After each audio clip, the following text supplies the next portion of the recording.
sepanjang saya jalanin gitu ya, satu hal yang saya percaya itu sih pesannya, jangan pernah takut buat mulai gitu. Jangan pernah takut buat mulai, kita bisa kepikir apa, seperti saya tadi bilang, saya pikir apa, kita telepon, oke, budget kayaknya bisa, modal bisa, jalan A to Z bisa, ngerti, yuk kita jalan gitu. Karena percuma kita pikirin terlalu banyak masalah di depan, pas jalan juga bahkan banyak yang di luar perkiraan kita gitu.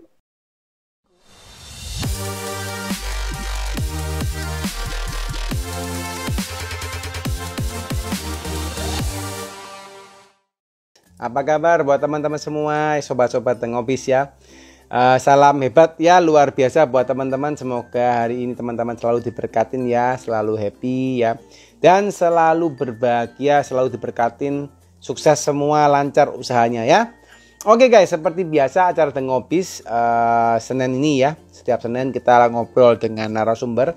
Dan hari ini guys, seperti biasa kita akan ngobrol dengan narasumber luar biasa ya, Pak Yohanes Jire ya. Beliau adalah founder of Segar Meat Shop and Bad Project.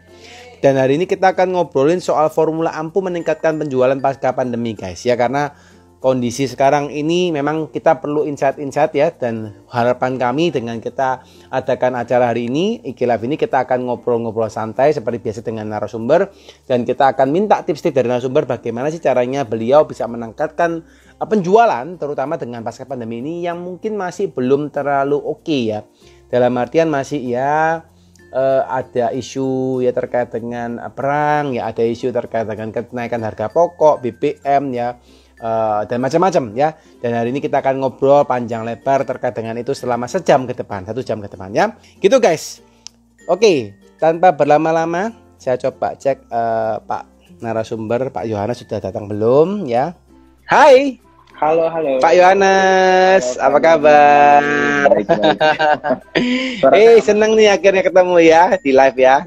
Thank you so much ya Pak Yohanes ya, sudah nyempatin waktu untuk ngobrol dengan kita di acara Tengobis ya Pak ya. Senang banget nih bisa ngobrol dengan Bapak. Teman-teman juga pasti happy ya dapat narasumber seperti Pak Yohanes untuk bisa sharing pengalaman bisnisnya, pengalaman project-projectnya ya. Mungkin hari ini kita akan ngobrol-ngobrol santai aja Pak, gak apa-apa ya Pak ya, Pak Yohanes ya. Siap. Siap. Tapi nanti izin Pak, karena saya sebagai moderator, maka ini saya disuruh atau bertugas untuk bertanya Pak. Oke, baik. Ya. Dan karena udah terlanjur sering banyak bertanya gitu ya, karena sebagai moderator gitu ya, terlalu sering banyak bertanya, kadang-kadang pertanyaan saya cukup dalam gitu ya. Kalau seandainya misalnya nanti tiba-tiba saya bertanya sesuatu yang sensitif Pak, atau yang terlalu konfidensial, mungkin Bapak memang tidak berkenan untuk men-sharingkan, welcome ya Pak. Maksudnya takutnya pas saya nanyanya terlalu dalam, Bapak boleh. Tapi kalau misalnya Bapak merasa itu no problem di-sharingin, decision is yours Pak ya. Jadi tergantung Bapaknya gitu ya. Siap. Oke. Buat teman-teman ya, saya ulangin lagi ya, untuk hari ini kita ngobrol dengan Pak Yohanes ya, Pak Yohanes Jire gitu ya Pak ya. Jire atau Pak? Manggilnya gimana? Bacanya Jire gitu ya. Ya. Jire ini kayak ada kalau nggak salah satu ungkapan tuh yang Jehovah Jire Pak ya, kalau nggak salah ya. Betul. Bener ya. Oke. Ada miripnya juga ya. Oke. Nice. Dari sana Oke. inspirasinya Pak. Oh, oke. Jadi namanya dikasih memang dari sana Pak, asal muasalnya ya. Betul. Oh, mantap, Jadi luar biasa. Nice. Oke Pak, kita pengen tanya-tanya nih Pak Yohanes. Pak Yohanes ini kan kalau di Tengobis ini kan biasanya teman-teman nih pengen mendengar kisah-kisah dari narasumber ya Pak ya, kisah-kisah hidupnya gitu ya, kisah-kisah perjalanan meniti karirnya gitu ya, sampai jatuh bangunnya gitu ya, inspirasinya. Mungkin boleh nggak Pak diceritakan gimana sih Pak seorang Yohanes Jire ini mengawalin perjuangannya gitu Pak ya, sampai akhirnya bisa seperti saat ini Pak. Oke, saya mulai cerita dari 2015 pertama kali saya ngerintis. Itu tuh saya di semester akhir kuliah. Lalu saya merintis bisnis pertama saya, yaitu EO, Exhibition Organizer.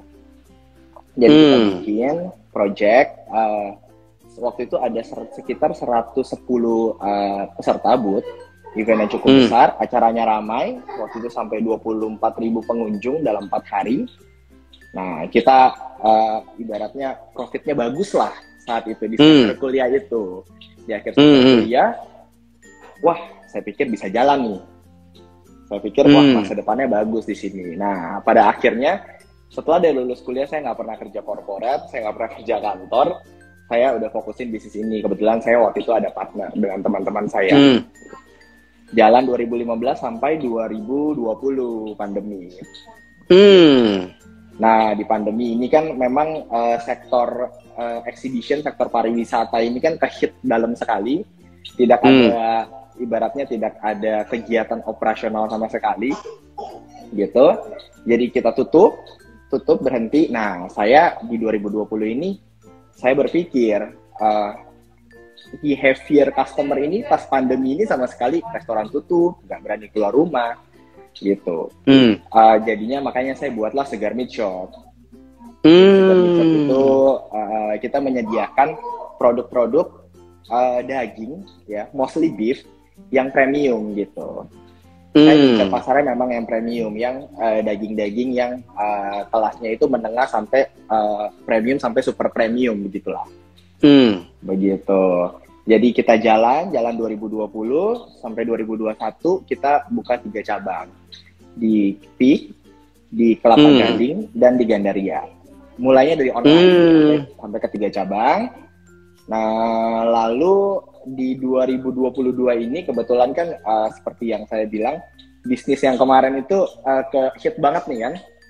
Bisnis yang exhibition. Nah, di 2022 ini kita lihat udah new normal, udah orang semua mall sudah rame. Nah, akhirnya saya mulai lagi untuk bisnis yang exhibition karena sudah bounce back gitu pasarnya. Begitu ceritanya. Oke. Jadi kondisinya sekarang jalankan 2 bisnis ya Pak ya, yang exhibition juga dijalankan, terus apa namanya meat shopnya juga dijalankan ya Pak ya. Betul Pak. Oke. Kalau enggak salah beberapa minggu lalu kita juga ada sempat undang Pak, kalau enggak salah Pak Theo ya. Pak Theo, ya. Pak Theo sama Bapak kenal juga. Itu partner saya yang di exhibition. Oh, oke. Soalnya ceritanya ada miripnya gitu, saya dengarnya kan. Betul. Ada miripnya juga. Oh, siap. Itulah partner saya Pak. Jadi kita exhibitionnya bareng, lalu 2020 kan tutup. Yes. Saya jualan daging, retail daging, dia saham Pak. Oh, ibaratnya itu bencar ya Pak ya. Itu 2 bisnis yang naik sekali lah pas pandemi itu. Ya. Gitu. Ya, nice. Jadi Bad Project itu apa, join sama Pak Theo, sama Bapak, sama berapa orang waktu di Bad Project? Kita bertiga. Bertiga aja. Theo dan Billy. Billy itu partnernya Theo di Cafe Meat Stock. Oh, oke. Mereka berpartner juga di Cafe Meat and Shop lagi gitu ya. Betul. Oke. Nice. Nah, Pak, ini kan kalau Bapak sudah berpartner dengan Pak Theo gitu ya awalnya kan, sama Billy tadi kan di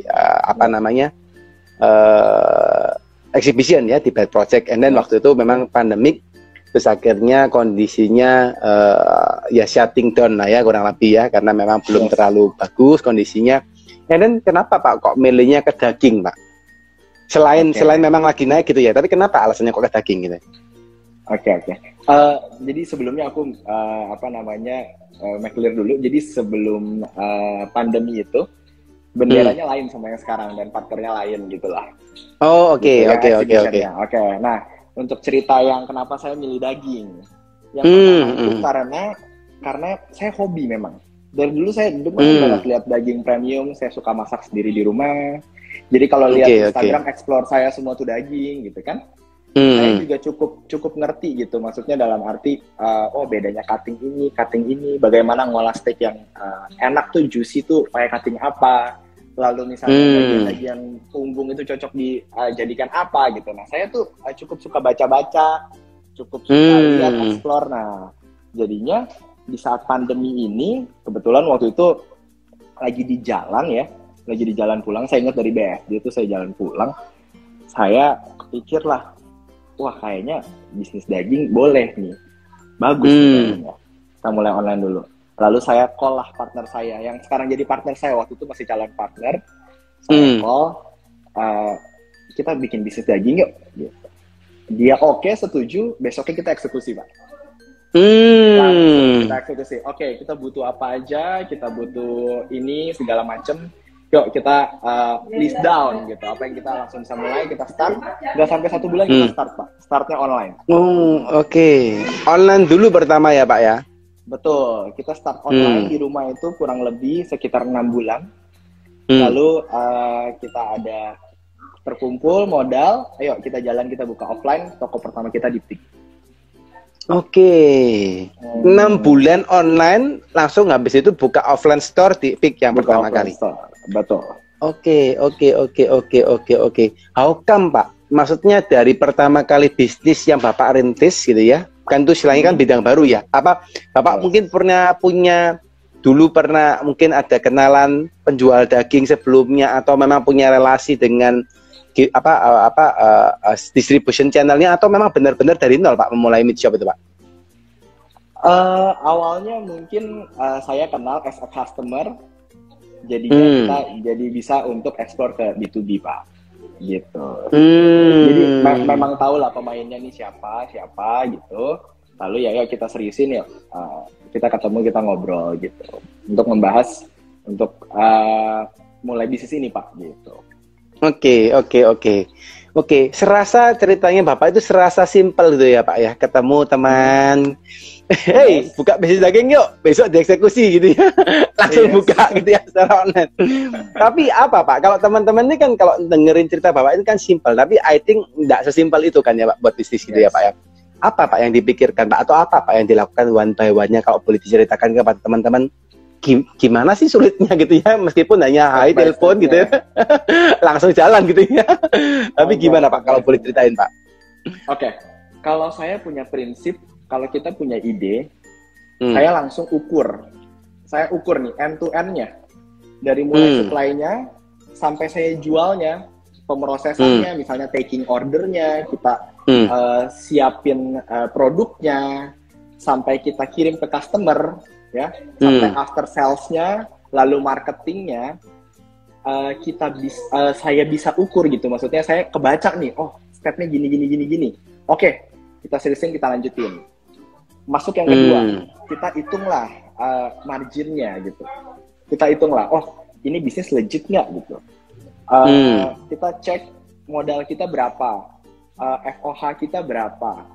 Lalu kita cek dengan harga pasaran, oh masuk, marginnya bagus. Oke, kita lanjutin gitu. Nah, kalau misalnya untuk step by stepnya itu sih Pak, baru kita list down. Biasanya saya list down dulu. Oke, kita butuh apa aja? Kita butuh mesinnya butuh apa aja?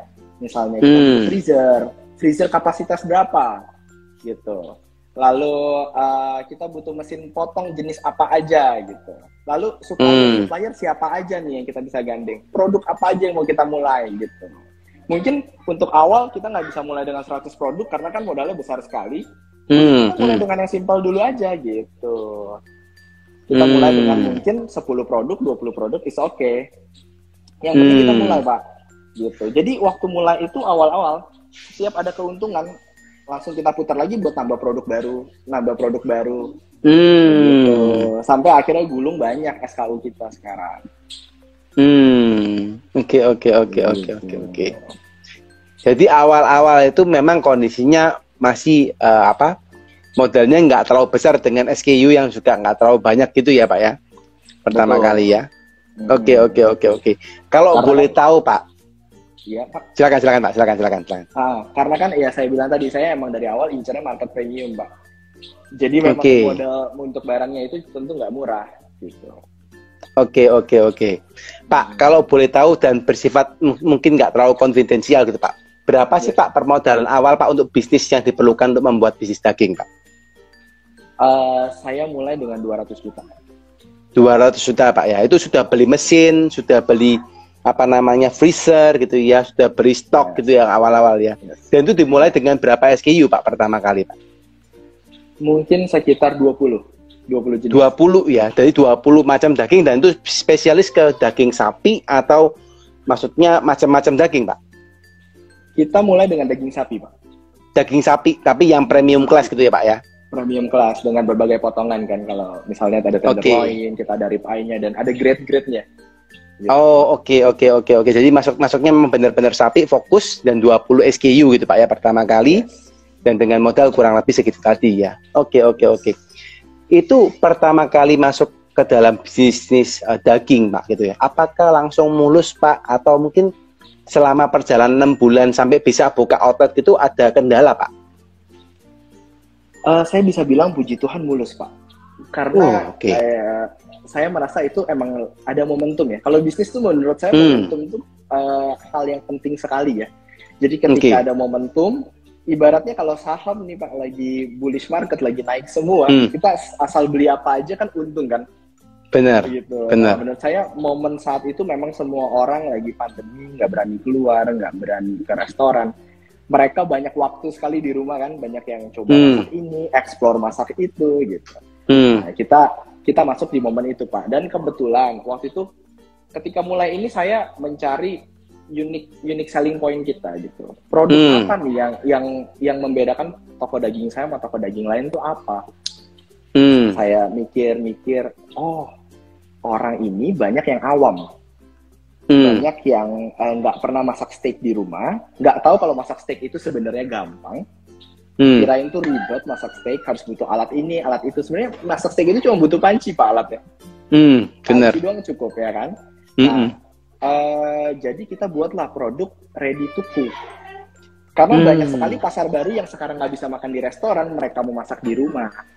Nah, jadi saya bikinlah produk benar-benar orang pilih dagingnya, tinggal tambah 15.000, itu sudah lengkap tuh, udah fully season, udah kita kasih fresh garlic, fresh rosemary, bahkan butternya kita siapin, cooking instruction-nya pun kita siapin. Nah, dari sana memang kita banyak dapat efek mulut ke mulut lah gitu dari produk itu, karena itu yang membedakan kita sama toko daging lain yang emang cuma jual raw material Pak. Oke. Dan itu full online ya Pak pertama kali ya Pak ya? Full online Pak. Kita full online. Instagram. Oke. Dan itu apa organik Pak Instagramnya, atau Bapak nge-ads atau apa yang dilakukan? Saya organik Pak. Itu organik. Betul. Ads juga jarang-jarang, konten juga bikin sendiri. Kita hire bayar freelance designer. Jadi kita susun ya kan. Jadi kita susun, dia yang desain, kita posting. Betul. Karena memang seperti saya bilang tadi Pak, saya kan emang suka ya sama daging. Jadi nyusun konten pun menyenangkan buat saya gitu. Kayak saya mau edukasi orang nih, bedanya potongan strip loin, rib eye sama tenderloin apa sih gitu. Kalau kamu demen lemak itu harus cari yang apa sih gitu. Potongan tomahawk itu apa sih gitu loh. Nah, saya emang demen bikin konten begitu. Jadi kita dulu konten pun bikin sendiri gitu. Pak, kalau boleh disampaikan Pak ke teman-teman juga biar teman-teman tahu Pak, apa sih Pak Instagramnya dari tadi Pak toko daging premium Bapak yang sampaikan barusan Pak? Oke, Segar Meat Shop Pak. Segar Meat Shop ya. Oke, teman-teman yang pengen kepoin ya, karena saya akan coba ulik sedikit ya guys tentang Instagram, karena ini ngomong soal sales ya hari ini ya. Teman-teman sekarang yang belum follow ya, ayo coba buka dulu ya, Segar Meat Shop. Langsung follow teman-teman ya, biar tahu ya gimana sih bapaknya ini dari penjualan ya yang langsung online guys, dan itu organik gitu ya. Dan kita pengen belajar juga kepada bapak ini, Pak Yohanes ya, gimana sih caranya kok akhirnya bisa dalam 6 bulan dari organik gitu ya, akhirnya bisa buka toko offline gitu ya. Oke. Wow, ini keren ya Pak ya, dilihat di postingannya. Ini sekarang sudah mulai punya tim internal ya Pak untuk posting konten ya Pak ya sekarang ya. Untuk konten saya pakai agensi Pak sekarang. Oh, sampai sekarang pakai agensi ya. Kita udah pakai agensi karena nggak bisa kita ngurusin semuanya sendiri pada akhirnya. Yes, yes. Agree. Pak, penasaran Pak. Ini pasti teman-teman juga pasti pengen belajar gitu ya, karena yakin dan percaya kan sekarang ilmu digital marketing itu kan banyak rupa gitu ya Pak ya. Banyak yang dari ads, ada yang dari organik, ada yang golongannya content creation dan kawan-kawan gitu ya. Tapi kalau saya lihat di industri daging seperti yang Mbak milikin, ini kan ibaratnya kalau membuat sebuah penjualannya organik ini kan bukan hal yang mudah kan ya Pak ya. Karena kan mau dibuat konten apa gitu ya, konten daging paling buat apa, gimana sih nulis daging gitu atau apa gitu. Mungkin kan gitu juga ya. Nah itu gimana Pak? Apa dari nol waktu Bapak membuat konten secara organik itu, gimana caranya membuat sampai customer itu rela untuk, oh iya ya saya mau beli nih untuk produknya ini gitu. Oke. Ini sejujurnya kalau Bapak tanya kenapa sampai customer mau beli, saya pun nggak bisa jawab Pak. Karena saya hanya mengerjakan bagian saya hanya bikin konten sebagus-bagusnya. Karena saya sendiri, saya menempatkan diri saya sendiri sebagai audience dari perusahaan saya gitu. Karena saya sendiri kan suka daging banget kan. Jadi saya pikirin nih konten-konten apa nih yang kira-kira kalau dimakan orang nih menarik gitu. Copywriting itu juga penting Pak. Contoh ya, produk mahal gitu ya. Ketika kita bilang enak, sama kita bisa jelaskan. Misalnya kita bilang, oh potongan rib eye Wagyu MB7 ini tuh enak sekali gitu. Sama kita ngomongin misalnya, potongan rib eye Wagyu MB7 ini, itu memberikan sensasi umami ketika digigit, dan potongan rib eye adalah potongan paling juicy dari satu sapi gitu. Nah orang kan lebih tertarik gitu Pak. Nah saya bikin konten seperti itu karena ya kan. Jadi orang banyak yang mau coba gitu. Dan saya selalu menekankan ketika bikin konten itu bahwa masak steak itu nggak susah. Masak steak itu cuman butuh garam, lada, herbs, dengan panci di rumah kamu bisa bikin gitu. Dengan harga kalau makan di restoran tuh bisa 2-3 kali lipatnya. Yes, agree. Gitu, ya kan? Ibaratnya kita makan dengan harga yang sama, mungkin kalau di rumah udah Wagyu grade yang atas sekali, kalau di restoran mungkin cuma masih dapat ya grade sedang-sedang. Gitu. Oke. Jadi Bapak ketika buat konten itu selalu menempatkan bahwa tidak hanya posting ya Pak ya, tapi kata-katanya ini juga mesti diatur, copywriting ini diatur supaya customer teman-teman ini lebih yang liatin konten Bapak lebih tertarik gitu ya. Oh, ini dagingnya benar-benar ngiler nih gini. Betul. Maksudnya ketika kita kasih penjelasan pun kita ekspertis lah di bidang itu.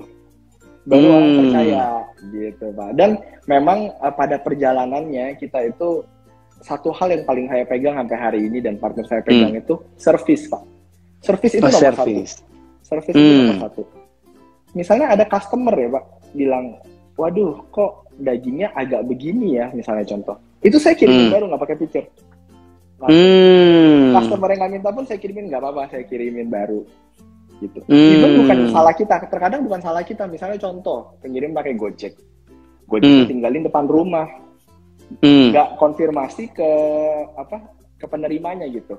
Lalu akhirnya lama di luar, mencair, mungkin kualitasnya menurun gitu. Itu kan bukan salah di saya sebenarnya, salah di Gojeknya kan. Dan salah di customernya yang mungkin tidak mengecek gitu, karena saya udah bilang itu sudah jalan gitu kan. Nah cuman kita tetap kirimin baru Pak gitu. Karena menurut saya sales itu buat hari ini, tapi kalau kita punya nama baik itu yang bikin kita sustain sampai panjang banget nanti ke depannya. Oke. Tapi posisi mengganti baru itu maksudnya apa nggak buat rugi Pak? Waktu merintis saya nggak mikirin ruginya sih Pak. Karena menurut saya itu rugi cuman rugi satu itu gitu loh. Tapi keuntungan yang kita dapat di depan, ketika customer itu cerita ke 3 temennya, ke 5 temennya, gue ini dikirimin baru loh gitu. Kredibel banget, ibaratnya customer satisfaction tuh nomor 1 gitu. Nah marketing itu nilainya lebih dari kerugian daging saya Pak. Yes. Akhirnya repeat gitu Pak ya untuk pembeliannya ya. Betul. Memang rata-rata tuh customer saya itu hampir semuanya repeat. Mungkin di atas 80% rate repeatnya saat itu. Nice, nice, nice, nice. Keren, keren, keren, keren. Pak, penasaran Pak. Dalam tempo 6 bulan Bapaknya menjual online. Dalam tempo 6 bulan akhirnya kan buat store offline tuh ya. Itu kan ibaratnya bisa juga dikategorikan termasuk cukup cepat gitu ya untuk perkembangan bisnis yang dari online buka offline. Itu apa Pak yang dilakukan sepanjang 6 bulan tuh Pak sehingga akhirnya sampai bisa membuka toko offline Pak? Oke, pertimbangannya atau apanya Pak? Pertimbangan kenapa saya... Ya pertimbangan dan mungkin strategi apa yang kenapa dilakukan supaya sampai bisa buka toko offline. Oke, jadi kenapa saya akhirnya pertimbangkan untuk buka toko offline itu adalah karena gimana pun daging itu kan produk yang misalnya kita bicara grade nih, ini ada satu grade namanya US Prime gitu ya. Misalnya strip loin US Prime hari ini atau yang saya foto sama strip loin US Prime besok sama lusa itu pasti berbeda Pak. Karena kan daging living product, bukan manufacture product yang ada standar produksi, hasilnya pasti sama kayak di foto kan. Nah, jadi kenapa penting sekali saya rasa harus buka toko offline pada akhirnya? Karena customer itu pengen lihat fisik. Dan kalau di online itu paling kesulitannya lah di sana lah, lihat fisik gitu kan. Karena di foto juga kadang nggak jelas, ngeblur, cahayanya jelek gitu. Nah makanya itu yang menjadi pertimbangan kita untuk buka toko offline. Kebetulan saya kan buka di PIK di Golf Island yang Pulau Reklamasi itu kan ya. Waktu saya buka itu masih kosong sekali Pak. Jadi masih ibaratnya di ruko nih, masih pada di bawah. Yes. Kosong banget nah. Ini berarti PIK yang di Golf Island ya? PIK 1 bukan atau PIK 2 Pak itu Pak? King Golf Island sini. Golf Island jatuhnya Oke. Dia. Yes. Oke. Nah, jadi saya buka waktu masih kosong, udah yuk kita buka. Nah, itu kan banyak perumahan kan, Yes. Nah, jadi mereka yang baru pindah ini ya kenalnya pertama kali kalau grocery ya ke tempat saya gitu. Dapat banyak langganan jadi dari sana Pak. Oke. Jadi akhirnya dari sana bapaknya waktu buka itu mulai orang-orang yang offline itu mulai lihat, yang online mulai lihat masuk ke toko yang bapak yang offline akhirnya ya. Yes, betul. Dari offline saya pun dapat banyak customer baru gitu. Oke. Dari 6 bulan akhirnya buka offline, itu gamenya kan beda lagi ya Pak ya, daripada yang online. Itu gimana Pak yang dilakukan Pak? Yang pertama kan kita dari hasil jualan online kita tentu ada pengumpulan modal. Jadi kita dari keuntungan kita kumpulin modal dan tentu kita ada suntik dana lagi sih. Karena bullshit lah saya bilang 6 bulan itu muter dengan skala yang naiknya sejauh itu kita ada suntik modal lagi betul. Karena tapi dengan pertimbangan bahwa marketnya bagus, kita udah tahu nih marketnya bagus gitu. Kita tambahan modal untuk sewa tempat, dekor, dan yang paling susah itu memang benar-benar di sistem.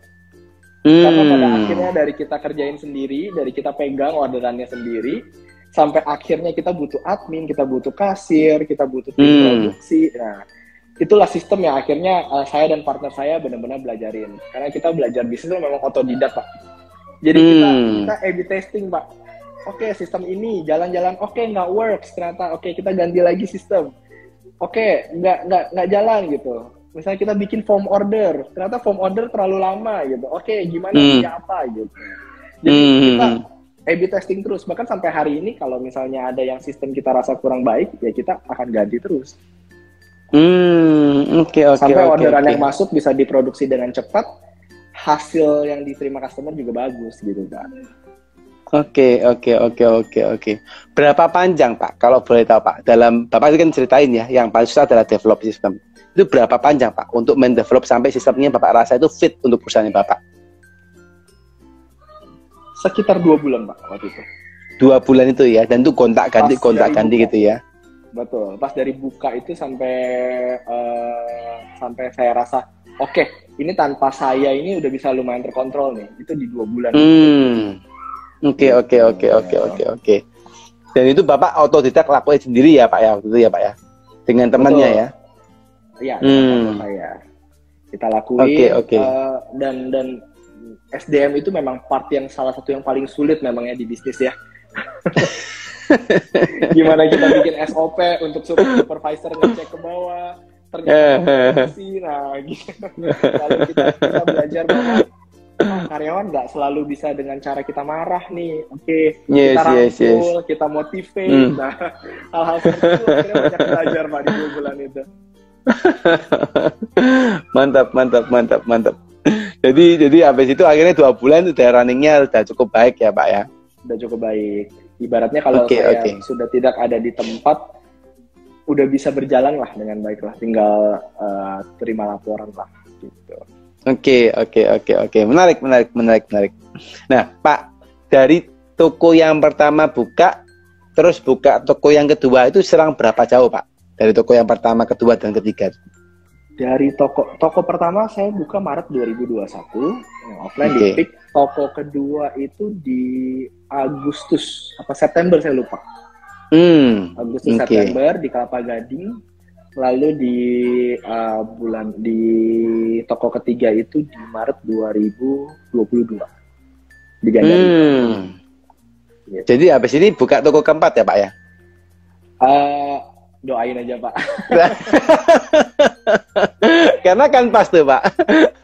Maret 2021, September, ini Maret lagi. Setahun dua kali. Mantap nih. Oke. Sebenarnya dengan buka cabang pun kita juga belajar lagi nih. Kita pikir kita mau ekspansi caranya gimana nih? Perluas market. Oke, market utara, market peak kita udah cukup pegang nih. Kita cari jauh misalnya di Kelapa Gading, di Gandaria gitu ya. Nah, ternyata sepanjang perjalanan memang tidak semanis dan seindah pikiran kita juga pasti. Kita berharap di sales di sini ibaratnya 1, di tempat lain 1, nggak juga gitu loh. Nggak segampang itu, dan SOP, controlling dan SDM itu memang sulit. Makanya kalau ibaratnya mau ekspansi banyak cabang, internal pun harus kuat dulu Pak. Itu pembelajaran juga ya kan. Banyak orang kalau lagi dapat momentum nafsu buka. Nah, kadang-kadang internal lupa dikuatin, berantakan. Yes. Kadang-kadang market belum tentu makan semua di Peak sama Gandaria, mungkin marketnya lain, behaviornya lain, kita nggak tahu. Yes. Setelah nyemplung kita baru tahu Pak. Oke. Jadi nggak boleh asal nafsu ya Pak ya, mesti ngukur kekuatan juga ya Pak ya. Ngukur kekuatan juga Pak, karena bisnis kan napasnya harus panjang ya, maraton ya, bukan sprint. Yes. Ini napasnya bukan 42 kilo ya Pak ya, napasnya nggak tahu kilonya berapa Pak ya, terus-terusan kilonya. Bisnis kan sustainable yang paling dicari. Iya, nggak ada ukuran 42 km kalau maraton gitu ya. Harus terus-terusan nih.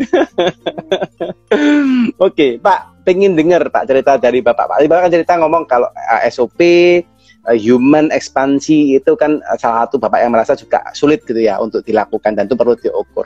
Ada nggak Pak cerita dari Bapak mungkin kasus apa yang terjadi di bisnis Bapak yang mengakibatkan mungkin Bapak cukup stres gitu ya, atau cukup kepikiran terkait dengan 3 hal tadi Pak?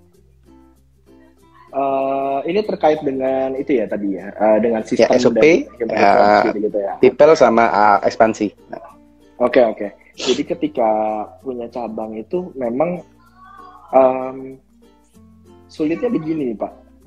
Misalnya kita menerap untuk customer service itu menurut saya standarisasinya untuk produk saya itu sulit banget. Ini kalau saya bicara dari kasus saya ya gitu. Karena orang mau beli daging itu banyak yang nggak tahu mau beli daging apa.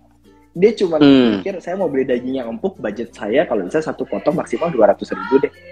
Nah itu tuh memang butuh sekali keterampilan. Itu mudah ketika saya pegang.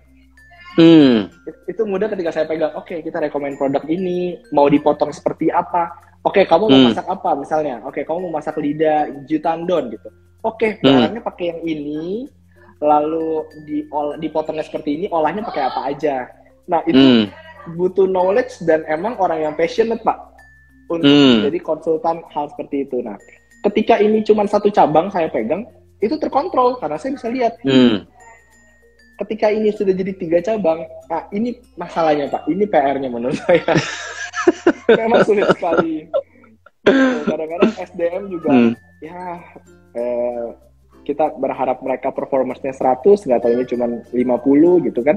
Kadang-kadang bingung juga gitu, mau kita ajarin, ntar dia begitu lagi gitu kan. Ini juga masih sambil belajar sih baiknya gimana gitu loh untuk menstandarisasi product knowledge gitu. Oke. Nice. Terus Bapak kalau tadi kan ini berarti kan knowledge-nya Bapak tuh selama bertahun-tahun belajar dulu yang awal memang passionate di sana, and then ketemu sama orang yang harus ngejelasin gitu ya, harus ngejelasin produk ke customer, harus punya product knowledge yang bagus, and then belum tentu mereka bisa deliver seperti Bapak yang Bapak lakukannya gitu. Betul. Terus apa Pak kalau yang sementara ini meskipun belum 100% sempurna Pak, pasti kan ada perkembangan, tapi yang sementara ini sudah dilakukan seperti apa Pak sampai minimal orang tersebut bisa men-solve gitu ya masalah yang tadi Pak? Oke. Tentu saya dengan membuat semacam bagan lah Pak. Misalnya contoh daging, kita klasifikasi misalnya daging ini grade yang sedang nih apa aja nih yang masuk grade sedang, yang masuk grade premium apa aja, yang tergolong ultra premium apa gitu. Lalu dibagi lagi lah potongannya, misalnya ada prime cut tuh ada tenderloin, sirloin, rib eye. Karakteristiknya bedanya apa sih gitu. Terus udah itu misalnya untuk masakan ini cocoknya diolah kayak gimana gitu. Misalnya kita potong steak dengan mulai ketebalan berapa yang berapa. Kalau ketebalan 5 mili sampai 1 cm disebutnya amiyaki cut. Misalnya shabu slice itu berapa mili. Nah, itu yang kita benar-benar bikin gitu. Kita bikin sehingga ketika orang nanya nih, dia udah bisa berpedoman, misalnya butuh direkomendasikan apa gitu. Misalnya kakak sukanya yang berlemak apa enggak gitu. Nah, dari sana berangkat, misalnya setelah dia bilang suka yang berlemak, oke, pertanyaan kedua kita lapis 2, budgetnya nih berapa, mau cari yang sedang, premium, ekspektasi harganya dan kualitasnya semana nih gitu. Masuk, baru oke, pilihlah produk yang sesuai yang ada di bagian yang kita rekomendasikan. Sejauh ini sampai sana sih Pak yang kita coba lakukan gitu. Itu minimal lebih bagus lah Pak ya, lebih bisa ngasihin notification juga ya untuk si CS-nya, dan untuk customer kan ditanyain ya pilih A atau B kan gitu, lebih gampang untuk mereka milih gitu ya. Betul. Biasanya kita kumpulin lah apa aja sih yang biasa ditanya customer. Nah itu kita kumpulin semua, kita latih tuh, kita catat. Kalau dia tanya begini, jawabnya ini. Kalau dia minta ini, kita rekomendasi ini. Nah begitu. Tapi tentu kan pada prakteknya luas sekali pertanyaan itu ya Pak ya. Nah itu dia yang pada akhirnya mungkin banyak ada miss ya di sana. Gitu. Oke. Pak, gimana Pak kalau misalnya ketemu sama customer yang dia juga nggak tahu Pak apa yang dia inginin Pak? Itu dia Pak. Itu dia yang saya bilang, saya bikin ini list pertanyaannya Pak. Jadi kita tahu dulu dia demennya berlemak apa enggak, lalu ekspektasi harga dia ini berapa. Itu paling penting karena bukan. Saya jualin.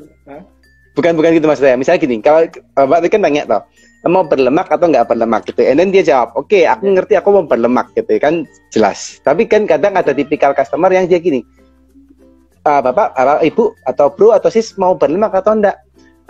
Nggak tahu ya. Saya yang enak yang mana gitu. Misalnya. Gimana tuh? Ada. Gimana tuh kalau gitu? Kalau begitu biasanya saya akan coba kasih beberapa opsi dengan range yang berbeda. Kita lihat dia makannya yang mana gitu. Misalnya kita kasih range yang satu potong 200.000, kita kasih satu potong yang 500.000, sama yang satu potong 1 juta. Dia interestnya sama yang mana nih? Nah, jadi dari awal, expected budgetnya ini berapa? Karena memang dalam daging ini range harganya itu jauh sekali, Pak. Dari 1 kilo 180 sampai 1 kilo 3,6 juta kita ada gitu loh. Nah, itu kan jauh sekali range-nya kan. Nah, yes. kesulitannya itu ketika menghadapi customer yang nggak tahu mau apa, ya itu menjelaskan bahwa kayak, produk kita ini variatif banget. Kadang kalau kamu lihat mahal, pilihan murahnya juga ada kok gitu. Kadang customer yang mau cari premium lihat kok jual barang murah gitu kan. Ya yang mahal yang premium kita juga ada. Nah gitu loh. Oke. Jadi memang sengaja ya Pak ya, dari barang yang grade yang cukup lumayan bisa di-achieve gitu ya, sampai yang tinggi banget pun Bapak siapin ya Pak ya. Betul. Nah, Oke, kita main oke, memang oke, dari oke. middle sampai ultra premium gitu sebutnya biasa. Oke, oke, oke. Nice, nice, nice, nice. Ini minimal pasarnya manapun bisa masuk lah ke tempat Bapak gitu ya kondisinya ya. Betul, betul. Oke, nice, nice. Pokoknya suka daging aja. Kalau suka yang lain nggak boleh gitu ya. Daging aja. Betul. Oke, Pak penasaran Pak. Anyway, kalau ngomong soal daging gitu ya Pak, soal premium meat and so on gitu ya. Anyway kan Bapak bukan satu-satunya untuk pemasok terkait dengan daging gitu ya Pak, karena kan juga banyak juga yang bermain di sana. Tapi saya mendengar cerita Bapak tadi dalam 6 bulan bisa buka outlet offline gitu ya, terus buka lagi outlet lagi offline di 6 bulan, 7 bulan berikutnya, sampai sekarang udah 3 outlet dan mungkin bisa 4 atau lebih outlet lagi gitu ya. Apa Pak yang Bapak bisa membedakan Bapak, apa yang Bapak lakukan gitu ya, sehingga Bapak akhirnya bisa ekspansi dengan cara, dengan waktu yang cukup singkat ini Pak? Oke. Yang pertama itu inovasi produk Pak. Jadi memang seperti semangat saya yang pertama mulai pas pandemi itu, kita ciptakan produk yang memang ketika orang lihat itu, oh masaknya gampang ya. Seperti satu contohnya ready to cook steak kita gitu ya. 2, kita bikin paket. Misalnya, oke, kita bikin paket Korean barbecue nih dengan harga sekian, ya kan? Dengan harga sekian, lu udah dapat barang ini dengan sausnya, ya kan? Bahkan kalau misalnya mau soju gitu juga kita bisa bikinin paketnya gitu. Nah, jadi dia tahu, oke, dengan harga sekian, misalnya dengan harga 300.000 gitu, oke, ini cocok buat 2-3 orang gitu. Nah, kita bikin juga tentu yang dengan pilihan yang lebih premiumnya gitu. Terus yang ketiga, kita bikin hampers. Jadi daging kita packing di styrofoam, kita bikin packaging yang cantik yang memang deliverable lah ya untuk dikasih ke orang. Dan it works gitu loh. Orang banyak yang mungkin kalau ulang tahun mau ngirimin kue, juga harganya juga sekarang nggak murah kue, dan orang-orang rata-rata juga kalau manis-manis nggak bisa makan terlalu banyak, akhirnya ngirimin produk kita gitu, ngirimin daging yang premium wagyu gitu. Bahkan korporat pun beberapa korporat besar pun langganan sama kita untuk kirim ke customer mereka, ke direksi, ke customer mereka. Nah, itu menjadi salah satu domino efek juga sebenarnya, karena ibaratnya kita di marketingin gratis nih, customer kita beliin buat temennya lagi, temennya jadi tahu kita, yang turun duit temennya gitu. Nah, itu untuk produk. Kalau untuk dengan meat shop lain gitu ya, menurut saya kan saya main di pasar premium ya, at the end of the day tetap yang menurut saya pembeda kita di service Pak. Terkadang orang cuma beda berapa duit, kalau memang dia di customer premium, ketika dia punya ikatan sama kita, dia di treat dengan baik. Lalu ketika memang produk misalnya dia nggak sesuai, dia kecewa, oke, kita garansi, kita ganti baru gitu, dia akan nempel sama kita gitu. Itu yang saya percaya Pak. Oke. Service itu ya Pak, number one ya Pak ya. Service ya. Oke. Menarik. Jadi Bapak ciptakan inovasi produk bukan hanya sebagai makanan di rumah gitu ya, tapi juga saya appreciate ya, bisa menciptakan malah untuk gift gitu ya. Karena orang biasanya kalau kasih giftnya cake, sekarang giftnya dalam bentuk daging nih, masak sendiri tuh gitu ya. Betul. Tapi itu ngefek banget ya Pak, ketika membuat gift itu apa ngefek banget ke penjualan, atau ibaratnya ya ada tapi nggak terlalu gede gitu Pak efeknya Pak, kalau terkait dengan gift tadi? Gift cukup efek Pak, karena cukup efek begini, ya. Karena kan wagyu itu kan memang bukan barang murah ya. Jadi ketika orang beli barang kita buat dikasih ke orang lain ini pun sebenarnya pasar kita Pak. Karena kan, ibaratnya yang dikasih hampers murah ini pasti tentu dengan orang yang ibaratnya cukup penting lah ya biasanya. Yes. Itu pun customer kita gitu. Dan yang dikirim ini suka beli lagi buat kirimin orang lain gitu.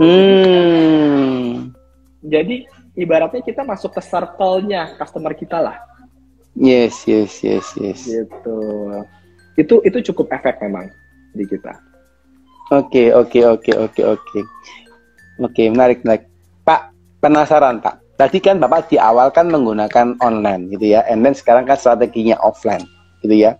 Dan at the end kan ini akan menjadi satu strategi yang berbeda seharusnya gitu. Bukan berbeda banget sih, tapi akan ada perbedaan gitu ya. Itu gimana Pak maintainnya Pak? Apa yang Bapak lakukan terkait dengan offline online yang pertama kali udah dijalankan, apa tetap dijalankan? Atau sekarang sudah dirubah atau seperti apa gitu, dari yang awal pertama kali buat? Oh, saya tetap jalanin Pak. Jadi channel kita tetap dari online, dari marketplace. Jadi online tuh Instagram, lalu marketplace kita Tokopedia, Shopee. Malah kita nambah lagi GrabMart gitu. Dan offline gitu. Dan offline juga. Jadi yang online yang lama pun tetap jalan ya Pak ya, yang lama ya. Jalan, betul. Oke. Customer kita pun banyak yang pindah-pindah. Misalnya awalnya online, kenal kita dari online, dia akhirnya datang ke toko karena mungkin lihat-lihat belanja langsung lebih enak. Lalu customer yang tahu karena passing by masuk, lihat cocok, akhirnya belinya online gitu. Kan, karena mungkin dia tinggalnya di BSD atau dia tinggalnya di mana gitu kan, dia nggak bisa sering datang ya dia online, tapi dia tahu presence kita gitu loh di sini. Oke. Untuk online sendiri wilayahnya sampai seluruh Indonesia atau hanya di seputaran Jabodetabek Pak? Kalau untuk online, as long as ada pengiriman yang support 1 kali 24 jam kita bisa kirim. Oke. Sampai ke Palembang pernah, ke Makassar pun pernah kita kirim. Ada customer di Makassar, gitu di Semarang, Surabaya. Oke, yang penting 1 kali 24 jam Pak, yang penting ya Pak ya. Betul. Yang penting ada support service itu. Oke. Apa ada rencana Pak ke depannya mungkin buat kemitraan atau buat apa mungkin distributor secara luar kota gitu Pak ke depannya? Sampai saat ini belum Pak. Belum ya? Belum. Sampai saat ini belum. Ini biasanya teman-teman The Ngopis kalau diomongin peluang itu langsung Pak pasang telinga semua Pak. Kemarin beberapa kita ngobrol. Kan sekarang ini kan bisnis yang lagi naik daun kan bisnis peluang Pak. buat franchise gitu kan, franchise juga cepat naik ya, karena kan banyak orang juga kan kondisinya mereka itu tidak bisa create gitu ya, karena mungkin nggak tahu caranya, nggak bisa ketemu suppliernya. Karena kalau ketemu mungkin pengusaha yang oke, aku mau kemitraan nih, wah mereka langsung cepat tuh. Makanya franchise express selalu laris. Betul. Oke. Cuman milih franchise juga susah gampang emang ya. Yes. Banyak juga yang cuman bikin habis itu cabut habis dapat duit. Yes, benar Pak, benar. Tricky sekali itu. Yes, harus cari yang ini Pak. Kalau harus cari yang apa namanya, yang kapabilitasnya baik gitu ya, terus manajemen tim supportnya baik gitu. Kalau yang baru-baru yang dia cuma jual rombong gitu ya, atau jual nama, aduh dah itu kasihan yang beli ya. Benar, yang beli Pak. Baru udah nggak kedengeran lagi. Support sistemnya Pak, kadang-kadang itu yang susah. Betul. Ya. Jadi akhirnya mereka mau cuan nggak jadi cuan, malah bocuan gitu ya. Oke. Pak Yohanes, pengen dengar Pak, kalau dari Bapak 3-5 tahun ke depan apa Pak yang lagi dicanangkan untuk Segar Meat Shop sendiri Pak? Oke, kalau untuk Segar Meat Shop, memang ini habis pandemi market behavior berubah sekali ya, ketika yang jadi pandemi gitu ya. Saya dari tahun 2020, waktu pandemi itu kan customer retail saya itu yang ibaratnya meroket lah gitu. Jadi dari tahun 2020 ke 2021 itu mungkin customer retail saya meningkat sampai 300% gitu dalam 1 tahun. Gitu. Nah, memang di 2022 ini customer behavior berubah, restoran buka, hotel buka, rame gitu ya. Tentu customer retail itu pasti turun, customer yang makan di rumah, B2C itu pasti turun. Gitu. Nah, untuk siasatannya apa? Siasatannya saya masuk mulai ke B2B. Saya mulai kuatin nih untuk B2B gitu. Jadi saya supply ke hotel, saya supply ke restoran, kafe, horeca gitu. Karena hotel, restoran, kafe udah rame buka, nah permintaan mereka meningkat gitu. Jadi sebenarnya cuma beda channel aja. Dulu saya langsung B2C, sekarang saya coba ningkatin B2B-nya gitu. Kalau untuk after pandemi ini, untuk 3-5 tahun ke depan rencananya saya pasti harapannya pengen terus growing ya Pak ya. Pengen terus growing, kita lihat nih peluang apa yang bisa kita garap gitu ya. Inovasi produk apa nih yang bisa kita kerjain lagi ke depannya gitu. Dan yang paling penting sustain terus lah perusahaannya Pak. Yes. Ini jaraknya harus lebih jauh lagi Pak ya daripada sekarang ya. Betul. Dan memang kalau as entrepreneur gitu, saya pun akhirnya kan masuk lagi ke dunia pameran kan Pak. Karena ini ibaratnya marketnya lagi bounce back, lagi naik gitu. Jadi kita lagi gas nih Pak untuk yang pameran. Oke.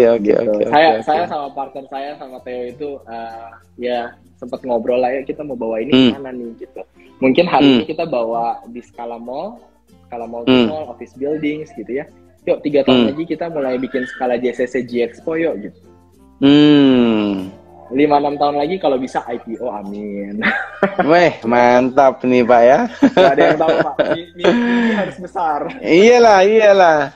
Oke, mantap nih. Nanti apa IPO-nya lewat jaringannya Cafe Midstock ya Pak? Cafe apa? Midstock ya, benar Midstock ya, Cafe Midstock ya. Oke. Betul. Kebetulan komunitasnya ada, ekosistemnya ada gitu. Yes. Lalu disambungin sama daging, mungkin bisa, mungkin enggak gitu Pak ya, atau bisa ya mungkin ya. Nanti kita coba cari celahnya ya Pak. Harusnya sih segmennya harusnya bisa tuh kalau ngomong segmen gitu ya. Menarik. Oke, ini luar biasa teman-teman ya. Dapat ini kalau kita ngomong karena bapaknya jualan daging, tapi saya rasa juga teman-teman hari ini juga dapat daging kali ya. Daging secara knowledge ya. Ini bukan dapat daging giveaway sih, padahal dapat daging secara knowledge ya teman-teman ya. Jadi aku usahain kebiasaan tanya gitu. Saya kebiasaan tanya, terus akhirnya saya ulik-ulik, tapi very appreciate ya Pak Yohanes ceritain ya terkait dengan permodalan, terkait gimana caranya Pak Yohanes building dari awal ya. Dan I think pasti banyak cerita-cerita lain yang mungkin dialamin Pak Yohanes, tapi tidak mungkin teman-teman ceritakan dalam waktu 1 jam ya guys ya untuk kita ngobrol hari ini ya. Tapi pasti teman-teman dapetin lah kurang lebih apa yang dimaksud ya. Karena membuat bisnis bukan hanya semudah membalikkan telapak tangan ya, tapi benar seperti yang Pak Yohanes sampaikan tadi bahwa bisnis is about juga thinking ya. Karena Anda teman-teman lihatin tadi Pak Yohanes memulai awal ya, ditulisin dulu ya, dipikirin A sampai Z-nya, belinya sampai distribusinya gimana, pikirin budgetingnya, untungnya berapa, marginnya berapa gitu ya, sampai bisa jadi gitu ya, beli barang-barangnya, modalnya dipakai, sampai akhirnya jalan seperti sekarang. Dan itu bukan hal yang gampang teman-teman, butuh konsistensi ya. Dan kalau bisnis bukan lagi maraton guys ya, tapi ini ultra maraton gitu. Atau apa nih Pak ya? Infinity maraton gitu ya. Kalau harapan semua pebisnis kan kalau bisa sampai selama-lamanya Pak. Yes. Gitu ya. Yes. Gitu ya. Oke. Pak, pengen dapat satu pesan Pak dari Pak Yohanes ya sebelum kita akhirin ya. Saya yakin dan percaya teman-teman juga mendapatkan banyak insight ya. Tapi karena waktu saya tidak bisa tidak berani menanyakan lebih lama karena takut Pak Yohanes ini ditungguin oleh keluarganya gitu ya atau siapapun gitu ya. Sudah lewat jam 9 gitu ya. Nah, mungkin Pak terakhir sebelum kita tutup acara malam ini, mungkin ada nggak Pak pesan untuk Bapak selaku pembisnis yang sudah membuktikan gitu ya menjalankan bisnisnya gitu ya, sempat jatuh bangun dengan kondisi pandemi dan akhirnya buka bisnis baru dengan kondisi yang luar biasa. Apa Pak pesan-pesan Bapak untuk teman-teman yang menonton hari ini Pak? Oke. Kalau dari saya yang sepanjang saya jalanin gitu ya, satu hal yang saya percaya itu sih pesannya jangan pernah takut buat mulai gitu. Jangan pernah takut buat mulai, kita bisa kepikir apa, seperti saya tadi bilang, saya pikir apa, kita telepon, oke, budget C-nya bisa, modal bisa, jalan A to Z bisa, ngerti, yuk kita jalan, gitu. Karena percuma kita pikirin terlalu banyak masalah di depan, pas jalan juga, bahkan banyak yang di luar perkiraan kita, gitu. Bahkan ketemu masalah yang dari awal nggak kita pikirin, baru kita selesain, gitu. Terjun dulu, yang penting terukur ya, dalam arti tetap terukur, jangan gegabah. Jangan gegabah tanpa pertimbangan gitu, yang terukur, jalan gitu. Karena di depan pasti ada trouble, kita pasti bisa ketemu solusinya. Nice. Gitu. Ya, jalan dulu guys ya, diukur, jalan dulu. Habis jalan jangan berhenti, harus jalan terus ya. Betul. Karena Pak sama Yohanes ada satu ngomong, lagi Pak yang menurut saya silakan, penting, Pak. Menurut saya ini penting sih, yang terkadang kita tuh suka kejebak gitu, dan saya sendiri suka kejebak di sekarang kan digital ya Pak ya, digital itu kan cepat sekali ya, semua entry barrier juga jadi kecil, semua orang bisa masuk, bisa mulai gitu ya. Nah itu advantage buat kita, tapi juga jadi kerugian juga, sebagai ancaman juga kan buat kita, karena kompetitor banyak gitu ya. Intinya satu hal yang saya pelajari, jangan pernah merasa puas dan berhenti inovasi gitu. Karena hari ini produk kita laku, produk andalan kita boom, apakah tahun depan boom? Enggak. Gitu. Belum tentu. Karena ketika boom, lalu kita berhenti dan kita merasa kita jadi raja gitu, dan kita diem, kompetitor itu udah benchmark produk kita dengan inovasi yang kita bisa terganti kapan aja gitu. Dan jangan pernah berhenti buat belajar gitu. Misalnya kayak sekarang gitu kan, sosial media, Instagram aja dalam 1 tahun terakhir banyak sekali kan, ibaratnya. Dulu kita mungkin jualan di feeds, di story laku. Oke, sekarang kita harus reels misalnya, insight-nya gede gitu. Lalu misalnya sekarang apa, TikTok gitu kan. Nah TikTok mungkin buat generasi saya udah agak bingung itu. Nah gitu kan. Nah tapi ya kita harus pelajarin, karena emang dunia kan mengarahnya ke situ. Gitu. Intinya kita harus ibaratnya satset lah ya kalau bisnis itu. Karena kalau kita nggak adaptif dengan perkembangan zaman yang super cepat ini, mungkin hari ini kita jaya, tahun depan mungkin kita ketinggalan gitu Pak. Nice Pak, luar biasa ya buat teman-teman ya. Jadi teman-teman inovasi terus guys ya. Jadi konsisten ya, dari kalau saya simpulkan dari sampai penyampaiannya Pak Yohanes ya. Mulain, jalan ya, mulain tapi diukur dulu ya. Jalan konsisten ya. Plus nggak boleh puas guys, harus inovasi ya. Kalau kalian puas diri, besok ada yang gantiin kalian tuh kan gitu ya. Hari ini buat inovasi Anda berhenti, besok sudah ada yang ATM tuh guys ya. Amatin tiru modifikasi atau sudah ATM-in punya kalian gitu ya. Jadi ya itulah teman-teman, harus terus maju, harus inovasi. Ya teman-teman, I think teman-teman masih dapat daging ya hari ini ya. Bukan daging secara sungguhan, tapi daging secara knowledge ya.